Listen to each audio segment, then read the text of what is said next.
स्वागत है आप सभी का स्मार्ट आईएएस क्लासेस में एक बार फिर से। पिछले अध्याय में हम लोग संविधान सभा के विषय में चर्चा किए थे। आज हम लोग संविधान सभा पे ही प्रश्नोत्तर करेंगे जो विगत वर्षों में पूछे गए हैं। आइए देखते हैं हम लोग संविधान सभा पर पूछे गए प्रश्नों के विषय में और उसका अध्ययन करते हैं। और आप लोग इस क्वेश्चन को सॉल्व कीजिएगा और कमेंट बॉक्स में बताइएगा कि इसके कितने प्रश्न सही हुए। तो चलिए देखते हैं। पहला प्रश्न दिया गया है, भारत की संविधान सभा किसके अनुसार गठित हुई? तो हमने बताया था भारत की संविधान सभा अंतिम रूप से कैबिनेट मिशन के द्वारा गठित की गई। और कैबिनेट मिशन, इसके पहले क्रिप्स मिशन में भी संविधान सभा के गठन की मांग की गई थी, लेकिन इसमें दो राष्ट्र के सिद्धांत की मांग नहीं की गई थी, इसलिए मुस्लिम लीग ने इसे अस्वीकार कर दिया, जिसके कारण उसके बाद 1946 में कैबिनेट मिशन में संविधान सभा की मांग की गई। कैबिनेट मिशन त्रिस्तरीय एक कमेटी थी, त्रिस्तरीय थी। उसमें सम्मिलित कौन कौन थे? Sir Stephen Cripps, Lord Patrick Lawrence, AB Alexander उसमें सम्मिलित थे। इसके द्वारा संविधान सभा की गठन हुआ और इसमें बताया गया कि 10 लाख की जनसंख्या पर एक सीट होगा। आगे देखिए दूसरा प्रश्न क्या पूछा गया है। कैबिनेट मिशन योजना के अनुसार संविधान सभा के सदस्य संख्या कितनी थी? कैबिनेट मिशन योजना के अनुसार संविधान सभा में कितने सदस्य थे? तो हमने आप लोगों को बताया था टोटल सदस्य संख्या 389 थी। उसमें 11 प्रांतों से 292 और 96 देशी रियासतें और 4 कमिश्नरेट 6 से थे। तो 292 जो देशी रियासतें थी, आप लोगों को 4 कमिश्नरेट 6 कौन कौन से थे बताए थे। दिल्ली था, उसमें अजमेर भी था, बलूचिस्तान भी था और कुर्ग था। तो इस तरीके से इनका विभाजन किया गया था। इसमें पूछा गया संविधान सभा में कुल सदस्य संख्या, तो कुल सदस्य संख्या कितनी थी? 389 थी। यहीं पर हम बात करते हैं, इतने जो 292 सीटें हैं ये 11 प्रांतों से चुने गए थे। जो चुनाव हुआ था यहाँ पर 292 सीटों पर, इसमें से 208 सीटें कांग्रेस ने पाई थी और 73 सीटें मुस्लिम लीग ने पाई थी और बची सीटें 15 अन्य दलों ने पाया था। यह भी प्रश्न पूछा गया है कि कांग्रेस ने कितनी सीटें पाई और मुस्लिम लीग ने कितनी पाई और अन्य दलों ने कितनी सीटें प्राप्त की। यह भी प्रश्न पूछा गया है। चलो दूसरे प्रश्न का आंसर हो जाएगा 389 सीटें टोटल थी। पहले प्रश्न का आंसर कैबिनेट मिशन, दूसरे का 389 सदस्य थे।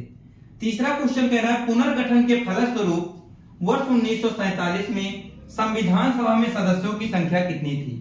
1947 का जब अधिनियम आया उस समय पर भारत और पाकिस्तान का बंटवारा कर दिया गया। 15 अगस्त 1947 को भारत पाकिस्तान बंट गया। इस तरह से दो राष्ट्रों के बंटने के कारण ये जो सीटें थी इनमें कुछ कमी आई, कुछ लोग पाकिस्तान चले गए। तो सीटों की संख्या अब कितनी बची? यही प्रश्न पूछा गया है कि 1947 के अधिनियम के पश्चात सीटों की संख्या कितनी बची? तब सीटें बची केवल 299 सीटें। 299 सीटों में जब चुनाव हुआ तो इसमें से 229 सीटें कांग्रेस पार्टी ने पाया और 70 सीटें मुस्लिम लीग ने प्राप्त किया। यह भी प्रश्न पूछा जाता है कि कांग्रेस पार्टी के द्वारा कितनी सीटें पाई गई और मुस्लिम लीग के द्वारा कितनी सीटें पाई गई। इस प्रकार से आप लोग इसका भी अध्ययन करके रखिएगा। देखिए प्रश्न पूछा ही गया, जितने भी प्रश्न यहाँ पर पूछे गए हैं ये किसी ना किसी एग्जाम में पूछे गए प्रश्न हैं। तो आप लोग देखिए, ये सब चीजें आप लोगों को पिछले वीडियो में पढ़ाया भी गया है, आज उसी पे प्रश्न कराया जा रहा है। अब चौथा क्वेश्चन हम लोग देखते हैं, संविधान सभा के गठन की पहली व्यक्तिगत मांग किसने की? हमने मांग के ऊपर आप लोगों को पहले वीडियो में खूब अच्छे तरीके से बताया है। हमने बताया था कि संविधान सभा की पहली व्यक्तिगत मांग एम.एन. रॉय ने की थी और किसी पार्टी के रूप में पहली मांग स्वराज पार्टी से तिलक जी ने की थी और आधिकारिक मांग किसने की थी? कांग्रेस पार्टी ने की थी। जबकि वयस्क मताधिकार पर वोटिंग हो इसकी मांग जवाहरलाल नेहरू ने की थी। आप लोगों को इसके विषय में अच्छे से आप लोगों को अध्ययन करा दिए थे। आगे देखते हैं कि ये इस क्वेश्चन का आंसर क्या होगा। संविधान सभा के गठन की पहली व्यक्तिगत मांग किसने की? तो किसने की? एम.एन. रॉय ने की। एम.एन. रॉय ने की। ये किस पार्टी से थे? कम्युनिस्ट पार्टी से थे। कम्युनिस्ट पार्टी मतलब साम्यवादी दल से थे। आगे देखते हैं, अगला क्वेश्चन है संविधान सभा के अस्थायी अध्यक्ष कौन थे? तो हमने बताया था संविधान सभा के एक अस्थायी अध्यक्ष हुए, एक अस्थायी अध्यक्ष हुए। तो 9 दिसंबर 1946 को पहली बैठक हुई। 9 दिसंबर 1946 को संविधान सभा की पहली बैठक हुई, जिसके अस्थायी अध्यक्ष सच्चिदानंद सिन्हा को बनाया गया। अस्थायी अध्यक्ष थे, वो सबसे वरिष्ठ थे और वरिष्ठतम की प्रणाली कहां से ली गई थी? फ्रांस से ली गई थी। उसके बाद 11 दिसंबर 1946 को दूसरी बैठक हुई, जिसके अस्थायी अध्यक्ष डॉक्टर राजेंद्र प्रसाद को बनाया गया। इन्हीं को ही अस्थायी अध्यक्ष बनाया गया।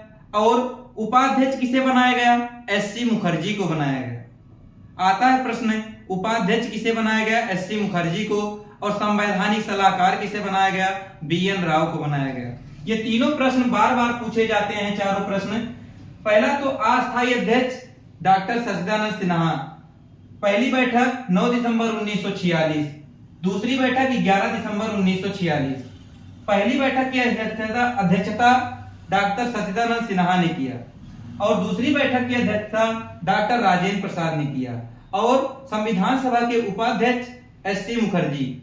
और अगला प्रश्न क्या बन सकता है? संविधान सभा के संवैधानिक सलाहकार कौन है? तो बीएन राव हैं। 6वां क्वेश्चन हम लोग देखते हैं। अगर इस प्रश्न का आंसर देखा जाए, संविधान सभा के अस्थायी अध्यक्ष कौन थे? तो डॉक्टर राजेंद्र प्रसाद थे। अगला प्रश्न दिया है, संविधान सभा के प्रारूप समिति की नियुक्ति कब हुई? हम जानते हैं कि इस 11 दिसंबर के 2 ही दिन बाद 13 दिसंबर को एक उद्देश्य प्रस्ताव प्रस्तुत किया गया। किसके द्वारा? जवाहरलाल नेहरू द्वारा। जवाहरलाल नेहरू द्वारा उद्देश्य प्रस्ताव प्रस्तुत किया गया। कब? 13 दिसंबर 1946 को। और जिसे संविधान सभा पारित कब किया? 22 जनवरी 1947 को पारित किया। यह भी कई बार पूछा गया प्रश्न है कि संविधान सभा द्वारा उद्देश्य प्रस्ताव को पारित कब किया गया। इसमें प्रश्न पूछा है संविधान सभा के प्रारूप समिति की नियुक्ति कब हुई? तो ये आप लोगों को हमने बताया था 29 अगस्त 1946 को, 47 को,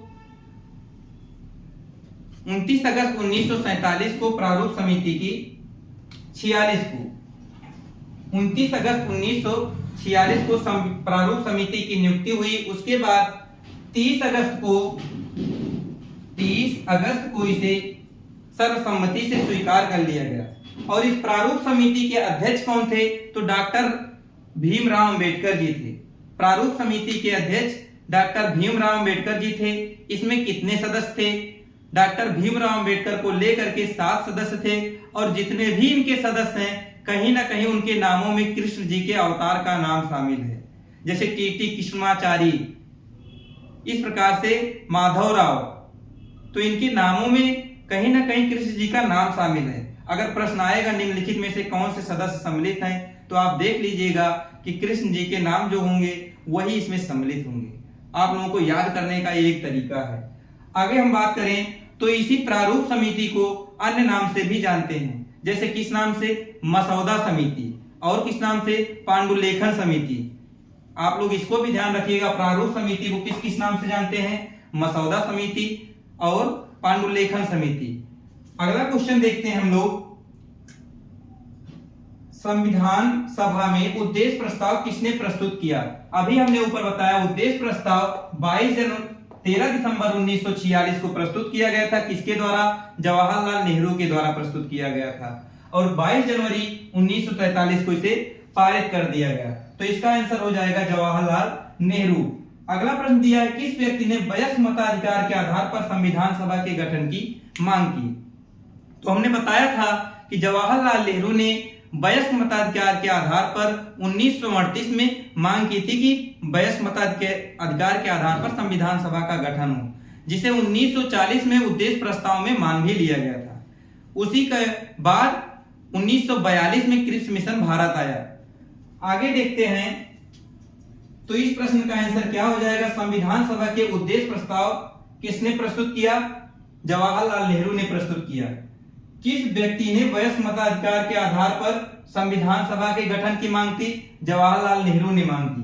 अगला प्रश्न दिया है, संविधान सभा की कुल कितनी महिलाएं सम्मिलित थी? 15 महिलाएं सम्मिलित थी। मोस्ट इंपॉर्टेंट क्वेश्चन, कितनी महिलाएं सम्मिलित थी? 15 महिलाएं सम्मिलित थी। आगे देखते हैं, संविधान सभा में B.R. अम्बेडकर का निर्वाचन कहां से हुआ? आप लोग बताए थे कि डॉक्टर भीमराव अम्बेडकर जी का निर्वाचन पहले पश्चिम बंगाल से हुआ था, तो इसका आंसर हो जाएगा पश्चिम बंगाल। लेकिन हम बताए थे जब भारत पाकिस्तान का बंटवारा हो गया तो पश्चिम बंगाल का क्षेत्र पाकिस्तान में चला गया, तो उसके बाद ये मुंबई क्षेत्र से पुनः निर्वाचित हुई। लेकिन इस प्रश्न का आंसर वेस्ट बंगाल होगा। अगर प्रश्न होता कि डॉक्टर भीमराव अम्बेडकर का पुनर्निर्वाचन कहां से हुआ, तो उसका आंसर मुंबई होता। आगे देखते हैं अगला क्वेश्चन, संविधान सभा में किस देशी रियासत ने भाग नहीं लिया? तो इसका आंसर होगा हैदराबाद। हैदराबाद देशी रियासत ने संविधान सभा में भाग नहीं लिया। ये केवल एक ही देशी रियासत थी जो कभी संविधान सभा में भाग नहीं ली। और आप लोग जानते हैं जैसे कि 1947 में जब 15 अगस्त 1947 को जब भारत पाकिस्तान का बंटवारा हुआ, उस समय पर 3 देशी रियासत न पाकिस्तान में सम्मिलित हुई न भारत में सम्मिलित हुई। कौन कौन सी? हैदराबाद, जूनागढ़ और जम्मू कश्मीर। लेकिन इन्हें बाद में भारत के द्वारा शामिल कर लिया गया। ये पूछा जाता है किसके अंतर्गत किसको शामिल किया गया, तो हैदराबाद को ऑपरेशन पोलो के द्वारा शामिल किया गया। यह भी प्रश्न कई बार पूछा गया है कि हैदराबाद को किसके द्वारा सम्मिलित किया गया या जम्मू कश्मीर को किस प्रकार से शामिल किया गया। तो हैदराबाद को ऑपरेशन पोलो के द्वारा शामिल किया गया। ऑपरेशन पोलो के द्वारा शामिल किया गया। ये पुलिस कार्यवाही की गई, उसके द्वारा शामिल कर लिया गया। और जबकि जूनागढ़ को जनमत संग्रह कराया गया, हाथ उठवाया गया, जितने लोग जिस तरफ हाथ उठा देंगे उसी तरफ उनकी सहमति हो जाएगी। तो जूनागढ़ को किस माध्यम से भारत में शामिल किया गया? जनमत संग्रह के आधार पर। और जम्मू